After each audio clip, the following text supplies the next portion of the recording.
Hi everyone, and welcome to 5 Minutes of British Literature. Let's talk about chivalry and knighthood. Today we associate chivalry closely with knighthood, especially in medieval romances and stories about King Arthur and his Knights of the Round Table. But the history of that relationship in England is more complicated. Chivalry came to England via the Norman invasion in 1066, and originally the word referred to cavalry. The French Normans had mounted fighting units, while the native English did not. However, the Normans also brought a new ethic of warfare. Unlike traditional English warfare, in which the custom was to grind your enemies into the dirt and leave no survivors unharmed, the Normans believed that extending mercy and respect to one's vanquished enemies was the way to go.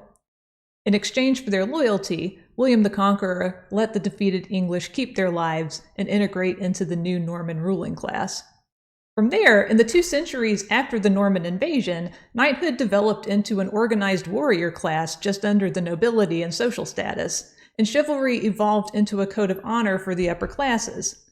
Knights were formally inducted into service to a noble, they adopted elaborate coats of arms to identify their families and advertise their prestige, and they often attained great wealth and status through their deeds in battle. First and foremost, knights were soldiers. War was the main reason that they existed, and war occupied the center of their education. Knights were expected to master arms and horseback riding, to hone their physiques, and when they were ready, to participate in tournaments, where they could display their fighting prowess in front of an audience. These activities were designed to prepare knights for their ultimate purpose: to defend their lord and his holdings, to fight for their kingdom, and when called by the Pope, to make war on behalf of the Church. In the late Middle Ages, English knighthood evolved into more of a noble class and came with expectations of refinement and gentility. During the 14th century, knightly education came to include not just combat skills, but also music, dancing, etiquette, and perhaps most important, religion. Knights were expected to protect the weak, to be courteous to their peers, to be gallant to women, and to be models of Christian manhood, all the virtues that we tend to associate with chivalry today. Consequently, Sir Gawain of the King Arthur legends became a prominent literary figure in this time period. In Sir Gawain and the Green Knight, he's presented as the ideal knight, the heart and soul of Arthur's court. Gawain is loyal, humble, brave, pious, and self-sacrificing to a fault. For most of the story, he functions as a Christ figure.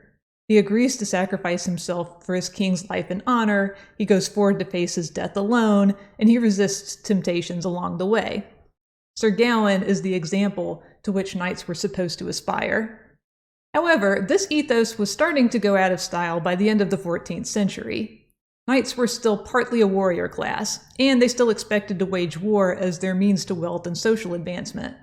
A lot of English knights spent a lot of the 14th century in France fighting the 100 Years' War, in which they became notorious for their brutality and penchant for looting.